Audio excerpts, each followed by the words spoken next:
Hey, how you doing? I can't believe it's been 5 weeks. I'm in need of a bit of a haircut. What do you reckon? Looking pretty good? I hope you're all well this morning. Let's get rid of this. That's a bit too silly, distracting you from what we're about to be doing. A couple of you having a good laugh. That's what it's all about. We're here to have fun. We're here to have a bit of a laugh, not take ourselves too seriously. I want to thank you guys. You guys make my life much, much better. You give me purpose. You give me meaning. The days just, you know that feeling when you have those days or when you have a job that you really love to do and you just don't have enough time to kind of do it, but you just love waking up in the morning and doing what you do. That's exactly how I feel. I love doing this. It does take up a lot of time, but it is so worth it because it's so enjoyable and I get to see all your smiley faces and give you a bit of a laugh this morning with that beautiful wig. In fact, my hair is not that far from that wig anyway. I need a bit of a haircut. Would you believe when I was, you probably won't believe this, when I was 17, year 11, year 12-ish, I had hair halfway down my back. Okay. Bit strange, wasn't it? Then on my 21st birthday, it was still halfway down my back, and I shaved it. I shaved it all the way down to a number 0. I looked like a complete freak. It was pretty funny. Actually, at my 21st birthday, at the club, lots of beer around, and sharp scissors and hair clippers all around my face and eyes. It was pretty interesting times. Anyway, thank you guys. Oh, we don't have the counter. Where's my counter? 111 with us. All the ones this morning. 111 to kick us off. Okay, why on earth have I got a 𝗵𝗵𝗲𝗀𝗃 advertisement here? I am not. Well, am I kind of an affiliate? Well, I kind of am an affiliate of 𝗵𝗵𝗲𝗀. They don't provide me any direct source of income, but if I do happen to sell some of their products, I get some income, just to be completely out there, full disclosure. But for this particular, we've got a free competition. That's what I'm trying to get to. We've got a free competition. I'm not getting any money from it at all, obviously, because it's free, and 𝗵𝗵𝗲𝗀's not providing me any kickbacks for doing so. We are going to do some specials on filters.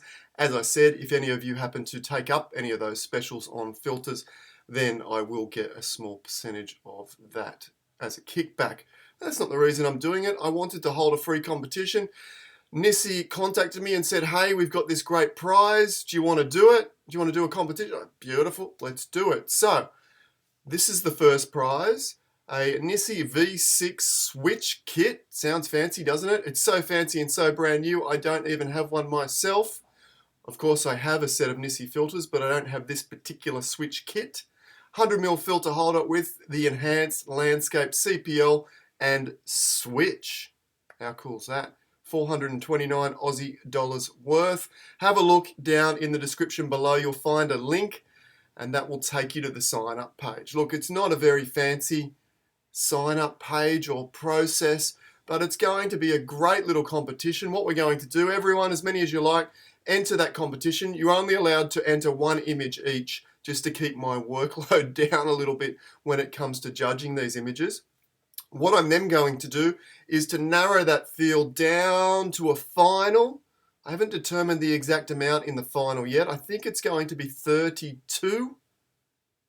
And then I'm going to invite some of these incredible photographers that we've had on, and we're going to judge it live. We're going to judge the final 32 live on one of these YouTube episodes. So it's going to be exciting, nerve-wracking, heart-pumping.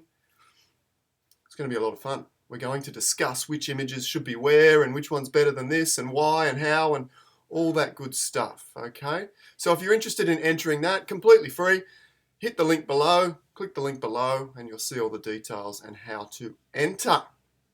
What else did I have to tell you? We've got some exciting things happening and coming up. I've got the world famous landscape photographer, yes, 𝗃𝗵𝗲𝗀𝗀, another one. We have another world famous landscape photographer, travel photographer, wildlife photographer, Ignacio Palacios, good mate of mine, has said that he will join us this Friday. Fingers crossed.